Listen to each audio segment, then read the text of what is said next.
እውነቴን ነው የምነግራችሁ። የሚያደርግልን ነገር አታስቡ፣ የተደረገልንን አስቡ። ካረገልኝ በላይ ምን ያረግልኛል? ከሆነልኝ በላይ ምን ይሆንልኛል? ከሰጠኝ በላይ ምን ይሰጠኛል? ከዚህ በኋላ ምንስ ቢሰጠኝ ራሱን ከመስጠት በላይ ምን ይሰጠኛል? የመጨረሻው እኮ ክብሩ ነው። ክብሩን ሰጠኝ። የመጨረሻው እኮ ማንነቱ ነው። ራሱን ሰጠኝ። መስቀል ላይ ሞተልኝ። አልበቃ ብሎት እኔ ውስጥ ገብቶ አደረ። ሳልቬሽን ለእግዚአብሔር ይሁን። እንግዲህ ስቲል ይሄ ሰው የዚህ ደብዳቤ ጸሐፊ ማለት ነው፣ የዕብራውያን መልእክት ጸሐፊ የነበረው ይሄ ሰው እስካሁን ድረስ ጌታችን ኢየሱስ ክርስቶስ ከሁሉ በላይ ነው የሚለውን ትምህርቱን ሲጀምር ከመላእክት ይልቃል እያለ ነው አይደል? እስካሁን ድረስ ጌታችን ኢየሱስ ክርስቶስ ከመላእክት ይልቃል እያለ ነው። አሁን ደግሞ ወደ ፍጹም ሰውነቱ ወርዷል። ጌታ ኢየሱስ ክርስቶስ ደግሞ ጥቂት ከመላእክት እንዲያንስ ተደርጎ የነበረው ኢየሱስ ብሎ ቃል በቃል ይጽፈዋል አይደል? አሁን ጥቂት ከመላእክት እንዲያንስ ተደርጎ የነበረው ኢየሱስ አሁን ደግሞ እኔ ይህንን ደብዳቤ በምጽፍበት ሰዓት እያለ ነው ይሄ ሰው። ስለዚህ ይሄ ሰውዬ የዛሬ 2000 ዓመት ገደማ ከጻፈው አሁን እኛም ስናነባው አሁን ደግሞ ብለን ነው የምናነባው። አሁን ደግሞ የክብርና የምስጋና ዘውድ ተጭኖለት እናየዋለን። የሞትን መከራ ጌታ ኢየሱስ ክርስቶስ በእግዚአብሔር ጸጋ ተቀብሏል። በጣም ክሪቲካል ናቸው እነዚህ ሰዎች ሲጽፉ። ዝም ብለው ያገኙትን ነገር የሚጽፉ አይነት ሰዎች አይደሉም። አንደኛ በመንፈስ ቅዱስ ቁጥጥር ውስጥ ናቸው። ቀጥሎ የእግዚአብሔር ቃል ነው የሚጽፉት። ቀጥሎ ለቤተ ክርስቲያን ነው እየተጻፈ ያለው። ስለዚህ ጌታ ኢየሱስ ክርስቶስ በመስቀል ላይ ሞተ ወይንም የሞትን መከራ ተቀበለ ብቻ አይደለም ያሉት፣ በእግዚአብሔር ጸጋ የሚል አለ ከፊት። ጌታ ኢየሱስ ክርስቶስ ይህንን የመስቀል ሞት ለመሞት በዚህ ሲቃይና መከራ ውስጥ ለማለፍ የእግዚአብሔር ጸጋ አስፈልጎት ነበር። ኢትስ ዲቫይን ኢንዶመንት። እግዚአብሔር ሊያቀርብ የሚገባው መለኮታዊ አቅም ነበር። ስለዚህ በእግዚአብሔር ጸጋ ጌታ ኢየሱስ ክርስቶስ የሞትና የመከራን መንገድ ጨርሶታል። ክብር ለኢየሱስ ይሁን። እና መላእክት አይሞቱም። ላስት ዊክ ተናግሬያለሁ። መላእክት አይሞቱም። ከመላእክት ጥቂት አሳነስከው የሚለው ጌታ ኢየሱስ ክርስቶስ መሰቃየቱንና በመስቀል ላይ መሞቱን ለማመልከት የዚህ ደብዳቤ ጸሐፊ ይህንን ይጠቀመዋል። እኛን በእግዚአብሔር ቀኝ ለማስቀመጥ እኛ ያለንበት ስቴት፣ እኛ ያለንበት ደረጃ፣ እኛ ያለንበት ሁኔታ ድረስ ጌታ ኢየሱስ ክርስቶስ መውረድ ነበረበት። ጌታ ኢየሱስ ክርስቶስ ፍጹም ሰው ሆኖ በእኛ መካከል አድሯል። ጌታ ኢየሱስ ክርስቶስ ፍጹም ሰው ሆኖ በምድር ላይ 33 ዓመት ተኩል ኖሯል። እንኳን ኢየሱስ ሰው ሆነ። ንኩትና ጠግባቸው ጌታ ኢየሱስ ክርስቶስ ፍጹም ሰው ሆኖ መሬት ላይ ኖሯል በሉት።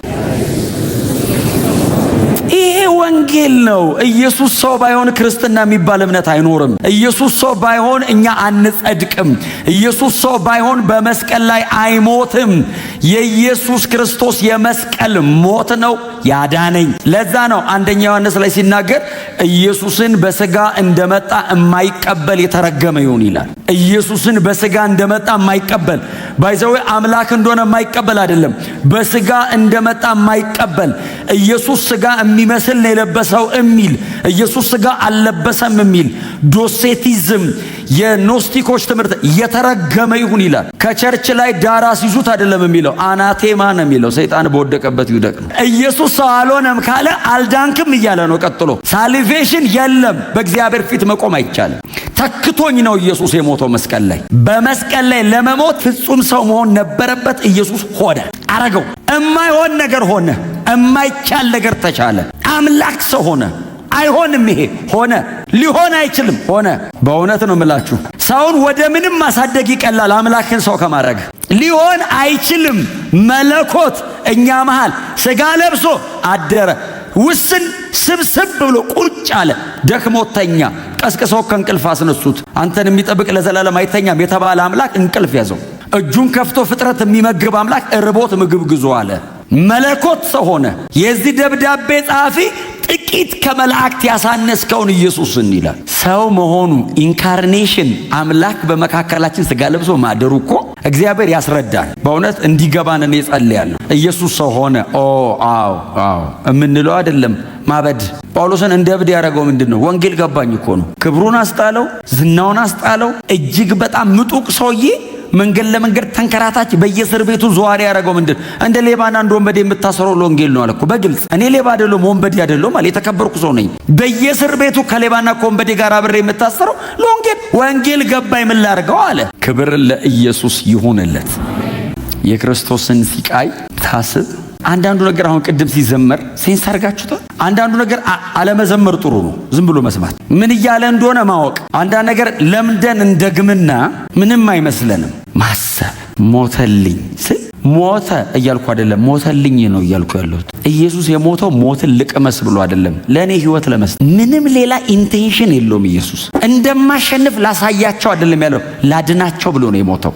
ለማዳን ነው የመጣው። እና ኢየሱስ ሲሞት ከመሞቱ በፊት ሲቃይ ነበረው። እና ይህንን የክርስቶስ ኢየሱስን ወደ መስቀል ሞት ያደረገውን ሲቃይ የወንጌል ጸሐፊዎች፣ ሁሉም የወንጌል ጸሐፊዎች ጽፈውታል። ተጋርተው የጻፉት የክርስቶስን ሲቃይና ሞት ብቻ ነው። በብዙ ነገር ተለያይተው ማለት አንዱ የሚያነሳውን አንዱ ላይ ያነሳው ይችላል። አንዱ አቴንሽን የሰጠውን አንዱ ላይ መወለዱን ሁሉም አላነሱም። አወላለዱን፣ አስተዳደጉን ሁሉም አላነሱም። ሲቃይና ሞቱን ግን ሁሉም አንስተውታል። የወንጌል መካከለኛው የክርስቶስ ኢየሱስ ሲቃይ፣ የክርስቶስ ኢየሱስ ሞት፣ ሰው የሆነው ለመሰቃየት፣ ሰው የሆነው ለመሞት ስለሆነ እና ይሄንን ሳስብ የወንጌል ጸሐፊያን የጻፉት በጣም አስደናቂ ነው። ሂስቶሪካሊ ኢየሱስን እንደዚህ በአይናቸው አይተው በአይናቸው እንደዚህ ሲገረፍ ሲሰቃይ አይተው የጻፉት በጣም አስደናቂ ነው። እጅግም ጥልቅ ነው። አንዳንዱን ለማብራራትም አይቻልም። አንዳንዱንም እነሱም ሲጽፉት መሬት ወረቀት ሆኖ ባህር ቀለም ቢሆን ብንጽፈው አንጨርሰውም አሉ እና የገባንና እንድናስረዳ አቅም ያገኘነውን ብቻ እንጽፋለን እንጂ ከማብራራትም ከመረዳትም ያልፋል። እኔ የክርስቶስ ኢየሱስ የመስቀል ሞትና ሲቃይ በሙሉ እንዲገባኝ አልጸልይም፣ አይገባኝም። መኖር ስለምፈልግ እንዴት ሁሉም ይገባኛል፣ ፍራክሽኗ እንድትገባኝ ነው የምለምነው። እኔ ብልጭታዋ እንድትገባኝ ነው የምለምነው። እሷ ስትገባ ነው አፕስ ኤንድ ዳውን ህይወታችንን የምትገለባብጠው። በሙሉማ ሊሸከመው አይችልም። የአምላክ ሰው መሆን እኮ ስላልገባ ነው ኖርማል ምን ሆኖ። ያ ሰው የሆነ አምላክ ተሰቃይቶ ሞተማ ምንም ካላረገን እንደ ጳውሎስ ያደርገናል። እና ይሄንን ሳስብ እኔ ብዙ ጊዜ ወደ ኋላ መለሳለሁ። እና አንድ ነብይ አለ አይደል፣ ኢሳይያስ የሚባል ጌታ ኢየሱስ ክርስቶስ ወደ ምድር ከመምጣቱ ከ700 ዓመት በፊት የነበረ ህይወት the great prophet ታላቅ ነብይ ነው። እኔ ታላቅ ምለው ይህንን ትንቢት ስለተነበየ የእስራኤልን መጨረሻ አይደለም የተነበየው፣ መሲሁን በሙሉ ቁመናው አየው። ከ700 ዓመት በፊት ነው። ከ700 ዓመት በኋላ የሚመጣውን ኢየሱስን ፊዚካሊ ምን እንደሚመስል ጻፍ። ወንጌላት ላይ ኢሳይያስ የጻፈውን ያክል ሲቃይና መከራ አልጻፉ። ወንጌላትን የጻፉልን ሰዎች በሰው ሳይድ ቆመው ሰው እንዲህ ሲያየው ነው የጻፉት። ኢሳይያስ በእግዚአብሔር ሳይድ ቆሞ ነው ያየው። ሞሬ ኢሳይያስ ዲፕ ነው። እግዚአብሔር መሲሁን በሚያይበት አንግል ኢሳይያስ በእግዚአብሔር ብርሃን በመንፈስ ግልጠት 700 ዓመት ተሻግሮ ኢየሱስ ክርስቶስን ሲሰቃይ ያየው። the humble servant of the Calvary የቀራንዮ ትሁት አገልጋይ ብሎ ጻፈ። የቀራንዮ ትሁት አለ ጻጥ ብሎ የሚሄድ ኢሳይያስ 53 ነው። የአዲስ ኪዳንም የብሉይ ኪዳን መካከለኛ ምዕራፍ ነው። መጽሐፍ በሙሉ የሚጠቀለልበት ምዕራፍ ነው። ከ52:13 ጀምሮ ላንብብላችሁ እስከ 53:12 ድረስ። ኢሳይያስ 52 ከ13 ጀምሮ እነሆ ባሪያዬ የሚያከናውነው በማስተዋል ኢየሱስን እግዚአብሔር ባሪያዬ ይለዋል። ኢየሱስ የእግዚአብሔር ባሪያ ተብሏል። ባሪያዬ የሚያከናውነው በማስተዋል ነው። ገናና ይሆናል፣ ከፍ ከፍ ይላል፣ እጅግ ይከብራል። ብዙዎች በእርሱ እስኪደነግጡ ድረስ መልኩ ከማንም ከሰው የተለየ ከሰው ልጆችም ሁሉ ይልቅ ተጎሳቆለ። ስለዚህ ብዙ መንግስታትን ያስደንቃል። በእርሱ ምክንያት ነገስታት አፋቸውን ይይዛሉ። ያልተነገራቸውን ያያሉ፣ ያልሰሙትን ያስተውላሉ። የሰማነውን ነገር ማን አመነ? የእግዚአብሔር ክንድ ለማን ተገለጠ? በፊቱ እንደ ቡቃያ ከደረቅ መሬት እንደወጣ ስር በቀለ። የሚስብ ውበት ወይም ግርማ የለውም፣ እንድንወደውም የሚያደርግ መልክ አልነበረውም። በሰዎች የተናቀና የተጠላ የሕማም ሰውና ሲቃይ ያልተለየው ነበር። ሰዎች ፊታቸውን እንደሚያዞሩበት አይነት የተናቀ ነበር፣ እኛም አላከበር ነው። በእርግጥ እርሱ ደዌያችንን ወሰደ፣ ሕመማችንንም ተሸከመ። እኛ ግን በእግዚአብሔር እንደተመታ፣ እንደተቀሰፈ፣ እንደተሰቃየም ቆጠር ነው። ነገር ግን እርሱ ስለ መተላለፋችን ተወጋ፣ ስለ በደላችንም ደቀቀ። በእርሱ ላይ የወደቀው ቅጣት ለእኛ ሰላም አመጣል፣ በእርሱ ቁስል እኛ ተፈወስን። እኛ ሁላችን እንደ በጎች ተቅበዝብዘን ጠፋን፣ እያንዳንዳችንም በየመንገዳችን ነጎድን፣ እግዚአብሔርም የሁላችንን በደል በእርሱ ላይ ጫነው። ተጨነቀ፣ ተሰቃየም፣ ነገር ግን አፉን አልከፈተም።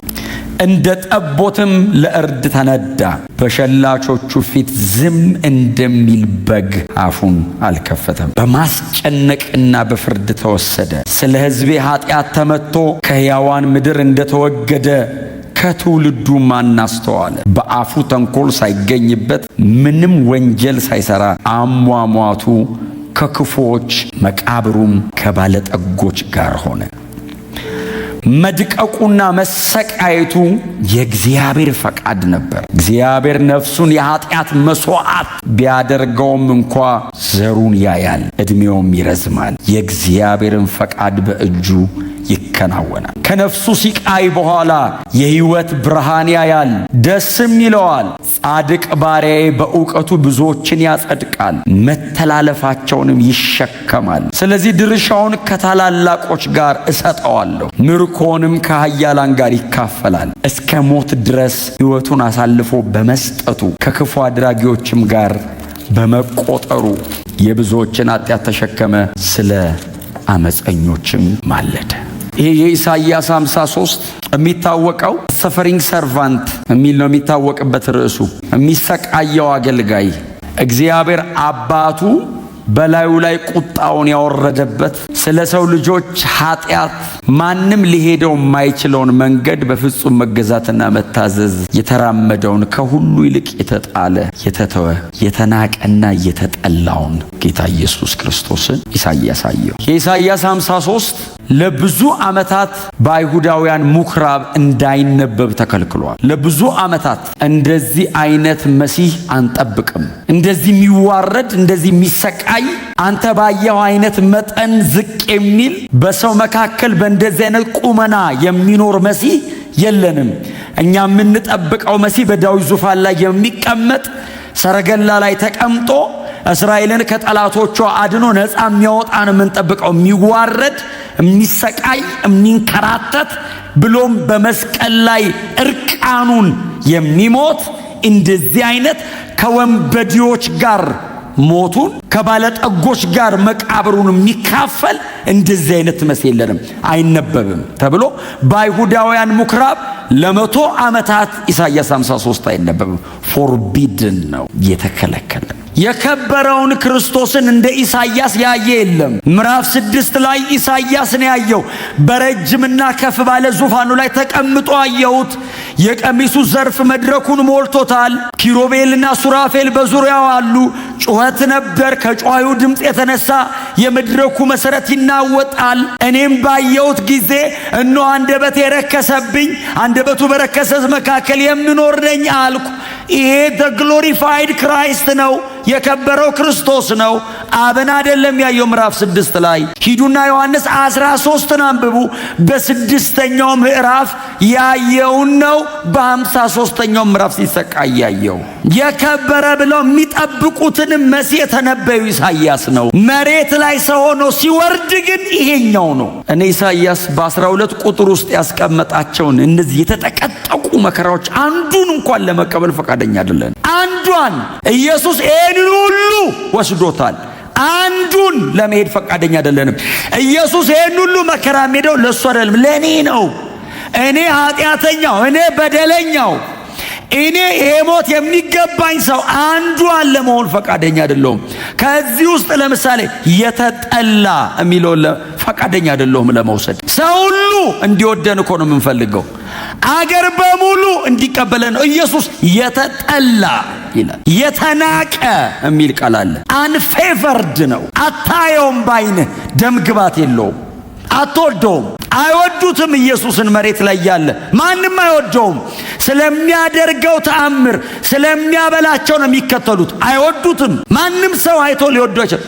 እናየው ዘንድ እኮ ነው የሚለው። ለመውደድ ማየት እኮ አለብህ። አታየው፣ ደም ግባት የለው። ጥቂት ዝቅ አረከው የሚለው ቃል ማብራሪያ የለው። ባወራው አይደክመኝ፣ ሳወራው እግላለሁ። የገባኝ እሱ ነው። እኔ ኢየሱስ መስቀል ላይ ሞቷል። ይሄን ይገባኝ። ይሄንን ሳስብ ነው እኔ እንኳን ክርስቲያን ሆንኩ ምለው። በመካከላቸው ሲራመድ እኮ ሰዎችን ኢየሱስ እኮ እየፈወሰ እኮ አይደለም፣ እየፈወሰ አይደለም፣ ህመማቸውን እኮ እየወሰደ ነው። ህመማችንን ተሸከመ ይላል። ኢየሱስ እኮ እየፈወሳቸው እኮ አይደለም።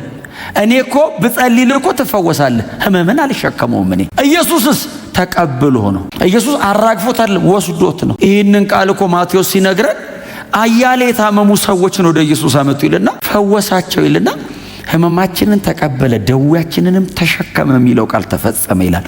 ወሰደው። ሰውየው መቆም አቅቶት ሰውነቱን የጨረሰውን ደዌ ኢየሱስ ተቀብሎ እላዩ ላይ አድርጎት ሂድ።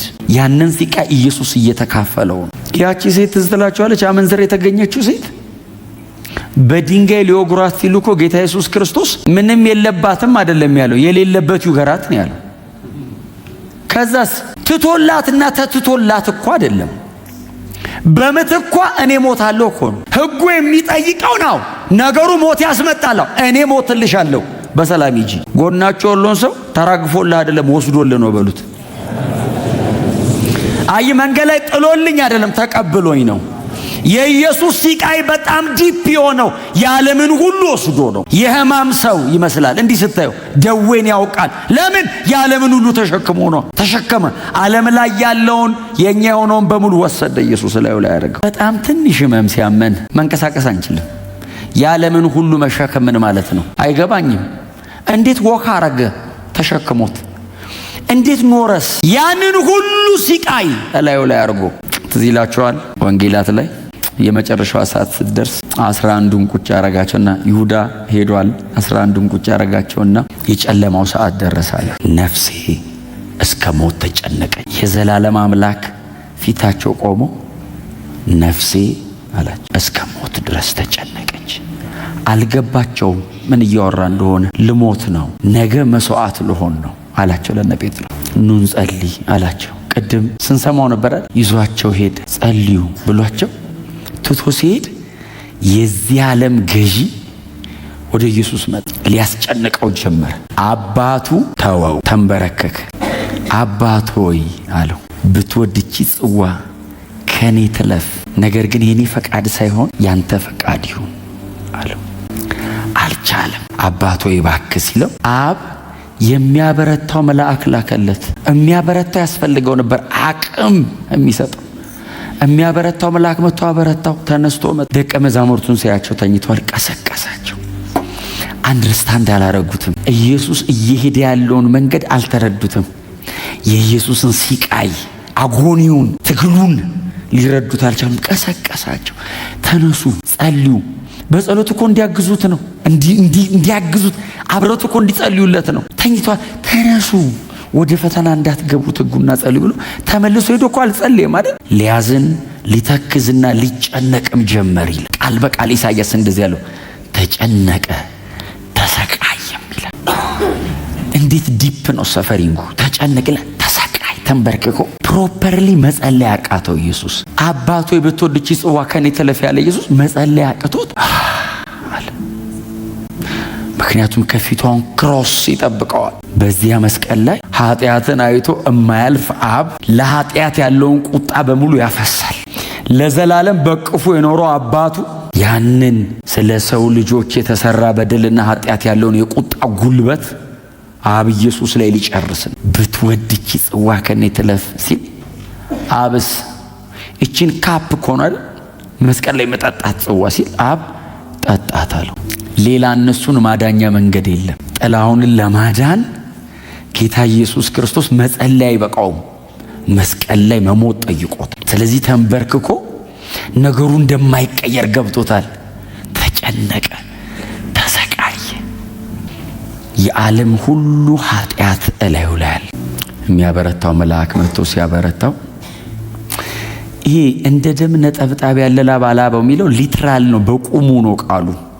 ትሮምቦስ ማለት ክሎትስ ኦፍ ብለድስ ከኢየሱስ ሰውነት ላይ ሊትራሊ ደም ተንጠባጥ፣ ሂማቲድሮሲስ ይባላል። በአይምሮ ላይ የሚፈጠር በጣም ከባድ ስትረስ በቆዳዎቻችን መካከል ያሉ ሌየሮችን ይከፍታቸውና በዛ ውስጥ ደም ይገባል።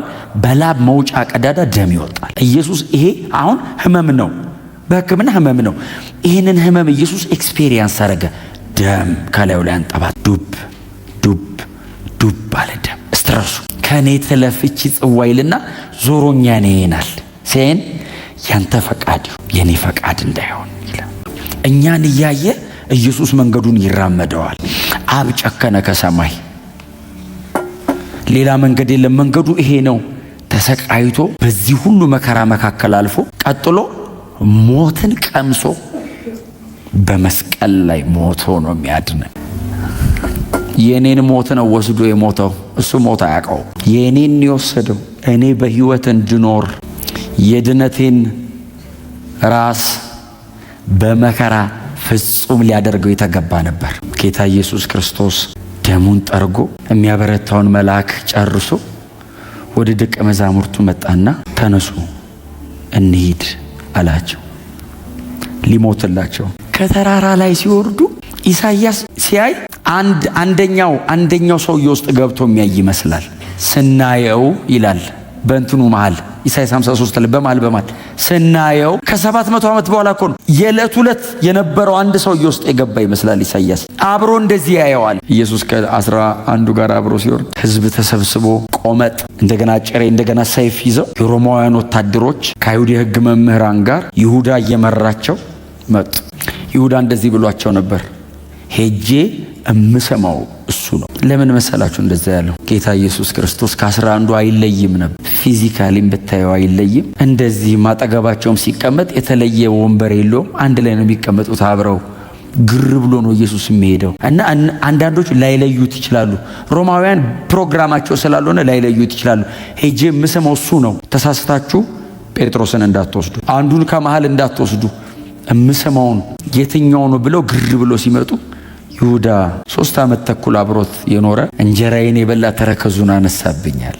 ከኔ ጋር አብሮ ኖሮ እኔ ስጸልይለት እኔ አጋንንት ታውጣ ስለው ኖሮ ሄዶ ተረከዙን አነሳብኝ። መጣና ኢየሱስን ሳመው። ኢየሱስ እንደዚህ ያለው በመሳም አሳልፈህ ትሰጠኛለህ። ኢየሱስ በዚህ መንገድ ሊያልፍ ግድ ነው። ይሁዳ ምን እንደሚሰማው አላቅም። የዛን ቀን በመሳም መተው ያዙት። ከዛ እነ ጴጥሮስንም ሊይዟቸው ሲሞክሩ እንደዚህ ያለ ኢየሱስ እነሱን ተዋቸው የነሱንም እኔን አለ። አየህ፣ የዘላለም ሞታቸውን ብቻ አይደለም መሬት ላይ ያለ መከራቸውንም ነው የወሰደው። ጴጥሮስ እንዳትነኳቸው አለ። ለምን? ተዋቸው፣ እኔን ያዙ፣ እኔ ያለሁ አለ። ውሰዱኛል። ያዙት፣ ከመሃል ይጎትቱት ጀመር። የመዋረዱ መጠን ተከታዮቹ መታገስ አልቻሉ። የኢየሱስን ውርደት ጴጥሮስ መሸከም አልቻለም። ሰይፉን መዞ ሰው ጆሮ ሲቆርጥ ድረስ መሸከም አቃተው። መሲህ እንዴት እንደዚህ ይዋረዳል? እምንጠብቀ ክርስቶስ ነው የሚለው መገለጥ ያመጣው እኮ ጴጥሮስ ነው። አንተ ክርስቶስ ያው እግዚአብሔር ልጅ ነህ ያለው እኮ ማቴዎስ 16 ላይ እኮ ጴጥሮስ ነው። አዎ ነኝ አለ። እግዚአብሔር አብ ከሰማይ ወርዶ ሙሴና ኤልያስ ኢየሱስን በአካል ሲያዋሩ የአይን ምስክር ነው ጴጥሮስ። መሲህ እንደሆነ እርግጠኛ ነው። ሲጎትቱበት ኖ አለ ጴጥሮስ። ሰይፉን መዘዘ። የኢየሱስን መዋረድ ተከታዩ መቀበል አቃተው። አባቱ ተወው። የሰው ጆሮ ጴጥሮስ ሲቆርጥ ኢየሱስ እንኳን ቆረጥክ ተከታይ አላለውም። ጴጥሮስ አለ አቤት፣ ሰይፍን ወደ ሰገባ መልስ፣ ከዚህም ደግሞ ይልቅ ገና ይሆናል። ገና እሞታለሁ እኮ አለ። ለመያዜ ለመጎተቴ ነው ውርደት የመሰለው። ገና የመስቀል ሞት ከፊት ያለ፣ ያንን ሞት ካልሞትኩኝ እናንተ አትድኑ። ኢየሱስ ወክ አረገ፣ ወደ ፍርድ ወንበራቸው ፊት ተራመደ። ኢሳይያስ 53 ቁጥር 10 አውጡልኝ። ምንድነው የሚለው? እውነቴን ነው የምላችሁ፣ መሰቃየት አለብን። በዚህ እውነት ነፍሳችን መሰቃየት አለባት። ኢንተርቴን የምናረገው አይደለም ይሄ ክርስትና። ኢየሱስ የሄደበትን መንገድ እዩት። ቁጥር 10 ምንድነው የሚለው?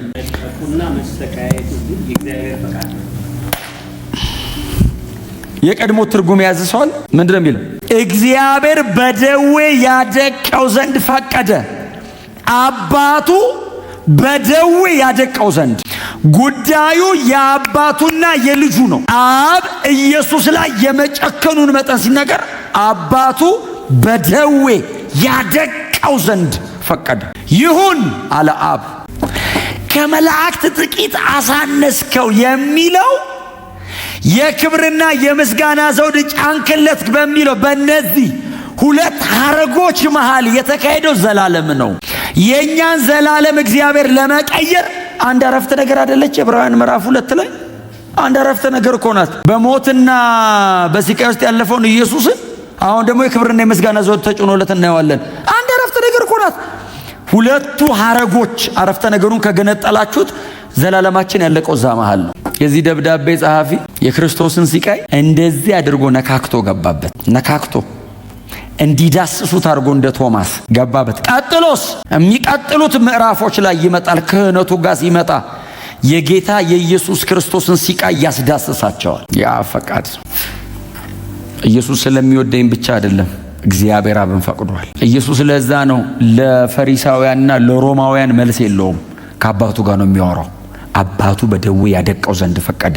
ስለዚህ ኢየሱስ በጦር ጎኑን እየወጉት ጀርባውን በዛ ድመት ጅራፍ ማሰብ አልችልም። አንዴ ነው ቁጭ ብዬ ያነበብኳት፣ ደግሜ ማንበብ አቃተኝ። የሮማውያን ጅራፍ ድመት ጅራፍ የሚባለው እላዩ ላይ ሹልሹል የናስ ሁክ አለው። ቀጥሎስ ሹልሹል አጥንት አለ እላዩ ላይ። አንድ ጊዜ እንደዚህ እርፍ ብሎ ብድ ጊዜ ቡጭቅ ነው የሚያደርግ። ስጋ ቡጭቅ ነው የሚለው። እጅግ በጣም አሰቃቂ ነው። ሞት ይቀላል በዛ ከመገረፍ። ሮማውያን ኢየሱስን ጀርባውን ገለጡት። የዘላለም አምላክ ሰውን ለማዳን፣ ገራፊውን ለማዳን፣ ገዳዩን ለማዳን እጅና እጁን እዚያ ጲላጦስ ፍርድ ወንበር ፊት ባለ ግንድ ላይ ጠፍረው አሰሩት፣ አንበረከኩት፣ ጀርባውን ገለጡ። ጨካኝ የሮማውያን ወታደሮች አሉ፣ ሰው መግደል የሚያዝናናቸው። ያንን ብረት ነው፣ ኦልሞስት ጅራፍ አይደለም፣ ድምፅ አለው። ሲመጣ ጀርባው ላይ አሳርፈው ብድግ ሲያደርጉት ግንጥል። ድጋሚ ለመግረፍ የመጀመሪያውን ያራግፋሉ ስጋው። ይሄ የተከፈለው ለኛ ነው። ይህንን ታላቅ ድነት ቸል አትበሉት ያለው ለዛ ነው። ታላቅ ነው፣ ቸል እንዳትሉት። ለምን? በዚህ መንገድ ነው ድነቱ የተፈጸመው። የድነታቸው ራስ ካፕቴን፣ የዚህ ድነት ራስ ነው ኢየሱስ። እሱ ነው በመከራ ነው ፍጹም ያደረገው ይላል። እግዚአብሔር ወደ ፉልፊልመንት ያመጣው በሰፈሪንግ ነው። አብ እንዴት እንደሚሰቃይ ያስቡት። ልጁ እንደዛ ሲሆን አንድያ ልጁን እኛ ልጆች እያለን እኮ አንድ ከልጆቻችን ማለት አንደኛው ልጅ ትንሽ ያመው ምንድን ነው የሚሰማን? እምንሆነው እኮ ነው የምናጣው። እግዚአብሔር አንድ ልጅ አይደለም ያለው፣ አንድያ ነው። አሴ ቢጎትን ኢየሱስ ብቻ ነው ልጁ። ልጁን መሬት ላይ ጀርባውን ቡጭቅ ይጮሃል፣ ያጣጥራል፣ ሳጋፍኖታል። 40 ገረፉት። አጥንቱን ነው ያልነኩት። ከአጥንቱ አንዳች አትሰበርም የሚል ቃል ስላለ ስጋው ተተልትሎ ደሙ ሰውነቱ ላይ ወርዶ ልብሱ በደም ተነክሮ የተንበረከከበት መሬት በደም ተጨማልቋል። 40 ገርፈውት እጁን ፈቱት። አልበቃቸውም። በቃ ይበቃል ተመለስ አላሉትም። አብ ከሰማይ እንደዚህ ይላል፣ አልጨረሰም። አብ እኮ እየተሰቃየ ነው፣ አልጨረሰም። እኛን ያየናል አብ ከጀርባ፣ አላለቀም። በዚህ መገረፍና ሲቃይ ብቻ አይድኑም፣ መሞት አለበት። ሕይወት ተከፍሎ ነው የሚሰጣቸው። ክርስቶስ በአባቱ ቀኝ የከበረበትን ለመክበር ኢየሱስ እኔ የምኖረው መኖር ነበረበት። ሆነው እሺ አለ። ኃጢአት የማያውቀውን እርሱን ስለኛ ኃጢአት አረገው። ማንም ሊሄድልኝ አይችልም ይሄንን መንገድ። ማንም ኢየሱስ የሚወድን ያለ አይወድም። ማንም አይሞትልኝም ልሙትል ብሎ ቢፈቅድም አይችልም። እግዚአብሔር አይቀበለውም። ኢየሱስ ፈቃደኛ ነው። በእግዚአብሔር ፊት ክብር አለው። አብ እቀበለዋለሁ አለ። ዮሐንስ ሲነግረን እንደዚህ ያለ ምዕራፍ 19 ላይ ይህንን የተሰቃየውን ኢየሱስን ከባድ እንጨት አሸከሙት። ቁስሉ ላይ የተተለተለ ሰውነቱ ላይ ደሙ ወላዩ ላይ ያለ ሰውነቱ ስጋው ተቦጫጭቆ በጀርባው በኩል ሪብሱ እየታየ በስነ ስርዓት ያልተላገ ቅርጽ የሌለው። ምክንያቱም እያሰቃዩት ነው። መሞት ብትፈልግ ሞት እንዲርቅህ ነው የሚያረጉ። ያንን ከባድ እንጨት አሸከሙት ላዩ ላይ። በዛ ቁስል ላይ ሳይበላ ነው ያደረው። ሳይበላ ነው በቀን 3 ፍርድ ቤት ሲንከራተት የዋለው። ያንን ሁሉ ወደ 127 ኪሎ ሜትር በእግር ሄዷል ሳይበላ። በዚያ ሁሉ ሲቃይ መካከል የዓለምን ሁሉ ኃጢአት ተሸክሟል ላዩ ላይ። በዛ ላይ አባቱ ትቶታል። በዛ ላይ አንድ ተከታይ አጠገቡ የለም። ሁሉ ትተውት ሄደዋል። በሩቅ ይከተሉ ነበር ይላል ጴጥሮስ። በጣም በሩቅ በሰው መሃል ያየዋል። ራሱን ያድን ይሆን? ተስፋ አድርጌዋለሁ። ያድናል ራሱን? እኔን ያድነኛል አይደለም፣ ራሱን ያድን ይሆን? ከነዚህ ጨካኝ ሮማውያን እጅ አምልጦ ይወጣል? ይችላል? ሁሉ ትተውታል። ያንን ደረቅ እንጨት ተሸክሞ ከጲላጦስ የፍርድ ወንበር እስከ መሰቂያ እስከ ራስ ቅል የሚሏት እስከ ጎልጎታ ድረስ 0.8 ኪሎ ሜትር ነች። ቪያ ዶሎሮሳ ይሏታል። ዌይ ኦፍ ሶሮ ትባላለች። ሰው እንኳን በዚህ አይነት ሁኔታ ያንን ከባድ እንጨት ተሸክሞ አይደለም ኖርማሊ በእግሩ መውጣት ይከብደዋል፣ ጠንካራ ያለ ሰው ካልሆነ። ኢየሱስ ተሸከመ ውጣ ሲሉት አልቻለም። መጽሐፍ እንደዚህ ይላል፣ ከባዱን እንጨት ይዞት ወደቀ። ኢየሱስ ወደቀ። ሬዚስት ማድረግ አልቻለም። ኮላፕስ አረገ። በጀርባው መሬት ላይ ወደቀ። እንጨቱን ይዞት ሲወድቅ ያ ላዩ ላይ የፈሰሰ ደም መሬት ላይ ያለውን አቧራ ይዞት ብድግ አለ። ስለዚህ በአንድ በኩል ስታየው በደም ላዩ ላይ የረጋ፣ ቀጥሎ ደግሞ አቧራ የያዘ በደም የተለወሰ አቧራ ላዩ ላይ እንኳን ልታምንበት አታየው፣ እንኳን ልታምንበት። እግዚአብሔር ግን የዘላለም ሕይወት ያስቀመጠው እሱ ውስጥ ነው። አየህ፣ እግዚአብሔር የዘላለም ሕይወት ያስቀመጠው የተሰቃየው መሲህ ውስጥ ነው። ለዛ ነው ጳውሎስ እኛ ግን የተሰቀለውን ክርስቶስን እንሰብከዋለን። the crucified Christ, not only the suffering፣ የተሰቃየ ብቻ አይደለም፣ የተሰቀለ አልቲሜትሊ ኢየሱስ ክሩሲፋይ ሆኗል። አየህ፣ የመረጠው መሞቻ መስቀል ነው። መስቀል ማለት በዘመናት መካከል እጅግ በጣም ክፉ የተባለው አሟሟት መንገድ ነው። ሮማዊ ዜጋ ከሆንክ በመስቀል አይቀጡህም። ለምን? ለዜጋቸው እንደዚህ አይነት ሞት አይገባም። ምንም ብታደርግ ምንም ሮማዊ በዚህ አይነት መንገድ ካፒታል ፓኒሽመንት እንደዚህ አይሰጥም። በተለየ መንገድ ይገሏቸዋል። የመስቀል መንገዱ ከሞቱ ይብሳል። አብ ከሰማይ ጨከነ ብዙ ልጆችን አይደለም የሚለው ቁጥር 10 ብዙ ልጆችን ወደ ክብር ለማምጣት እኮ ነው የሚለው። እኛን ወደ ክብር ለማምጣት አንድ ልጁ ላይ ወሰነ። እግዚአብሔር የጨከነው እኔን አይቶ ነው። ድነት ይሄ ነው። ሲቃዩ ይሄ ነው። መከራው ይሄ ነው። የሮም ነገስታቶች ሲሳለቁበት በፊታቸው አቁመው የአይሁድ ንጉሥ ነህን ይሉታል። እሱ እኮ የአይሁድ ንጉሥ አይደለም፣ የነገስታት ንጉሥ ነው። የምድር ነገስታት እኮ ገዢ ነው። ነህ እንዴ ይሉታል። ካህናቶቹ አቁሞ ፊቱ ሊቀ ካህን ተብለው የተጠሩት እሱ እኮ ነው ሊቀ ካህኑ። እኔን ለማዳን ዝቅ አለ። ዝም ያለው ኢየሱስ እኔን ለማዳን መመለስ ይችላል፣ ማጥፋት ይችላል። ሊያግዙት ሲሞክሩ ሰይፋችሁን መልሱ ያለው ሰይፉን የመዘዘውን ሰውዬ ለማዳን፣ ጆሮ የተቆረጠውን ሰውዬ ጆሮ ለመለጠፍ ብቻ አይደለም፣ ለሱ ሰውዬ ዘላለም ሕይወት ለመስጠት ኢየሱስ እዛ ድረስ መውረድ ነበረበት።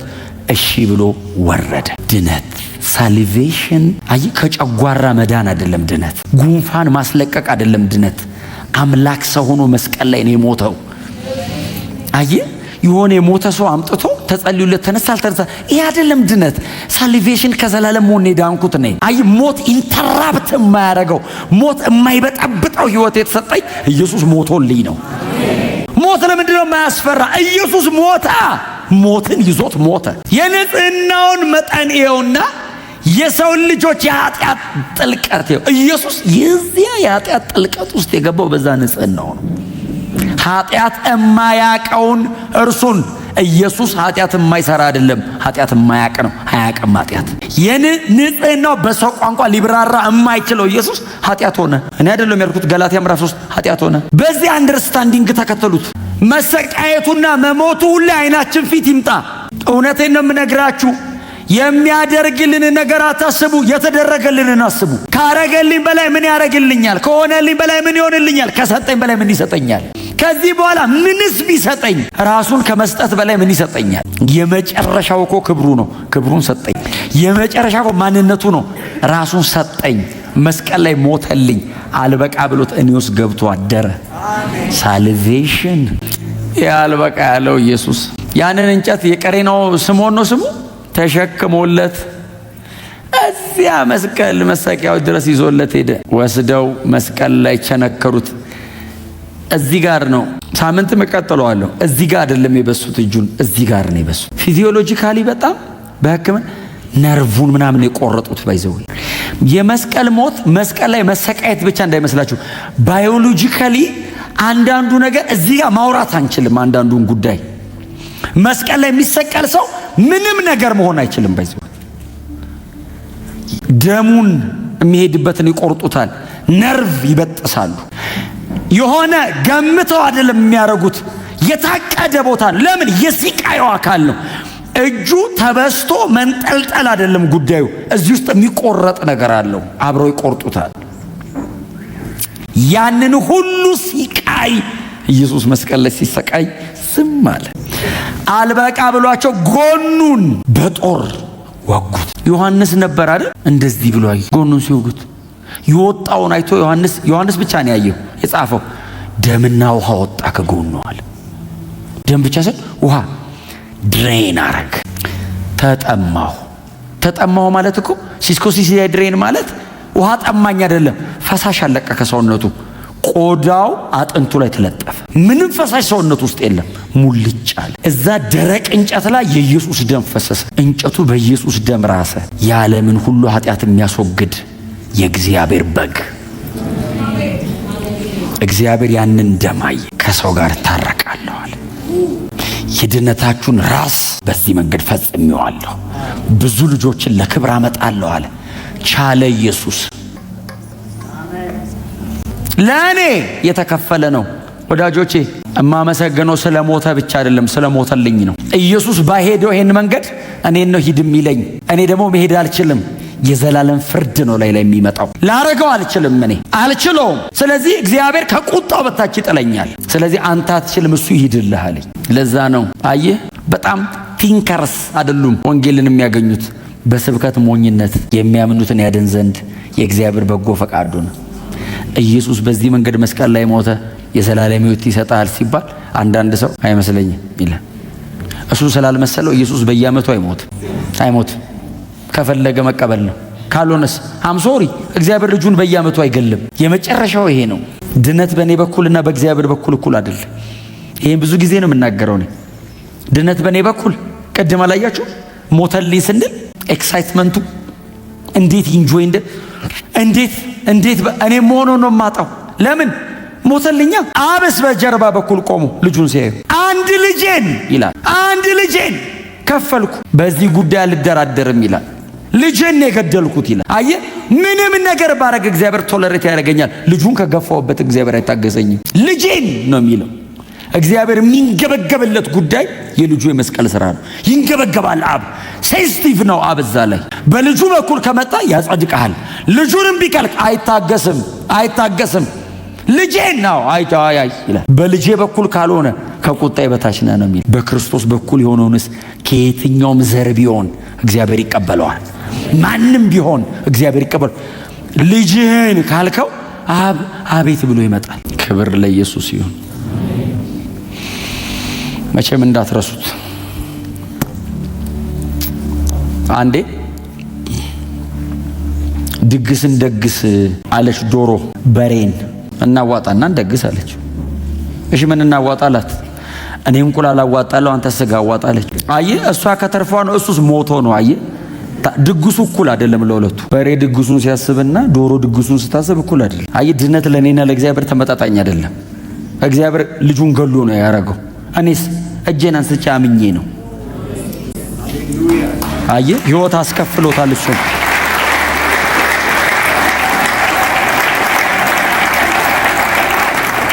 ይህንን ታላቅ ድነት ቸል ብንል በመላእክ መካከለኝነት የመጣው ያ እግዚአብሔር እኮ የመላእክ መካከል አድርጎ እኮ ነው የመጣው። ግን እግዚአብሔር እንደዚህ አለ፣ ይሄኛው ታላቅ ነው።